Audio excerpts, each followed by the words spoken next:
Thank you. Thank you very much. Well, let's start the evening off with some good news, really good news.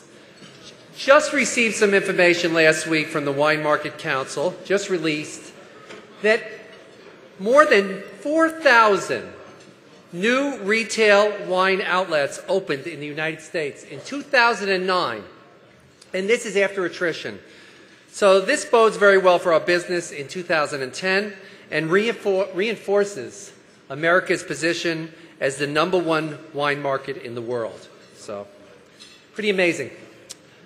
It gives me great pleasure to offer a very warm welcome to Wine Enthusiast, Wine Star Awards, and to our very exciting Big Apple, New York City.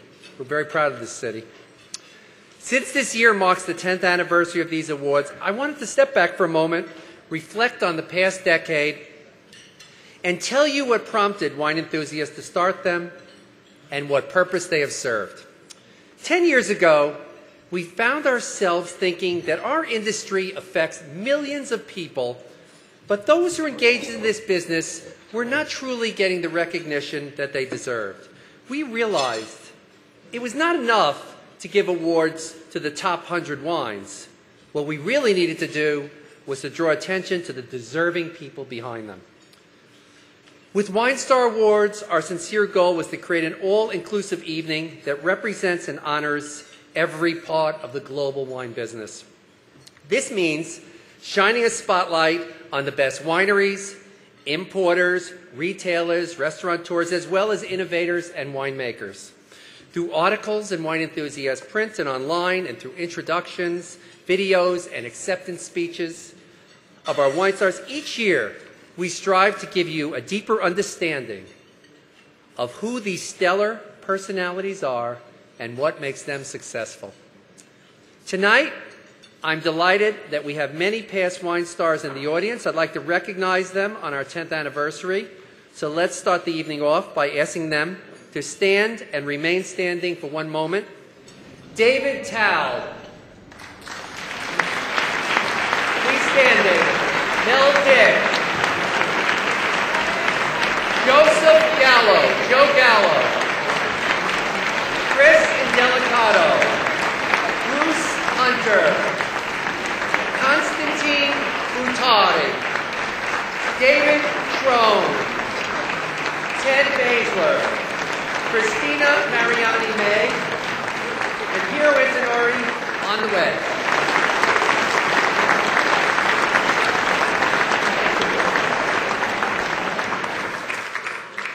I'd like to take a moment to honor the memory of our distinguished colleague, Jose Fernandez of Constellation Brands, who stood on this very podium last year. After a noble battle, he finally succumbed to cancer on New Year's Day. Jose, you live in our memory and in our hearts.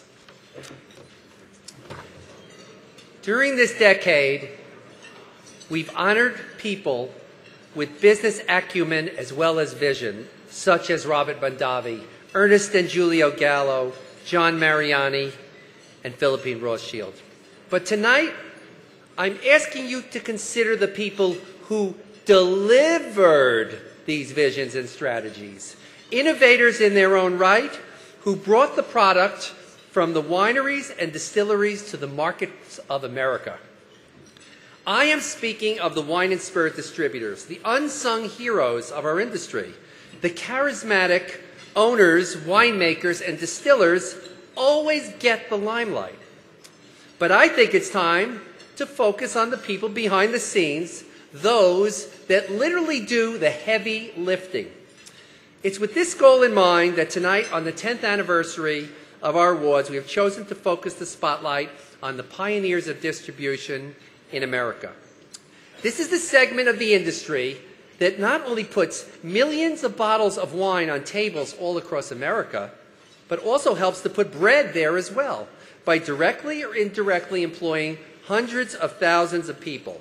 For over a century, these companies have pioneered and persevered, laying the foundation for our multi-billion-dollar industry to thrive.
Will the following founders, families, and descendants of America's wine and spirit distributors in this room please stand? Please hold your applause.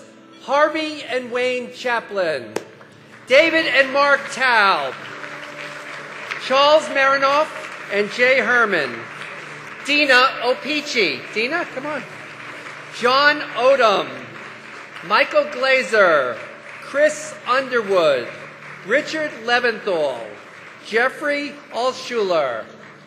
Please join me now. Give him a little love. A little expression of love.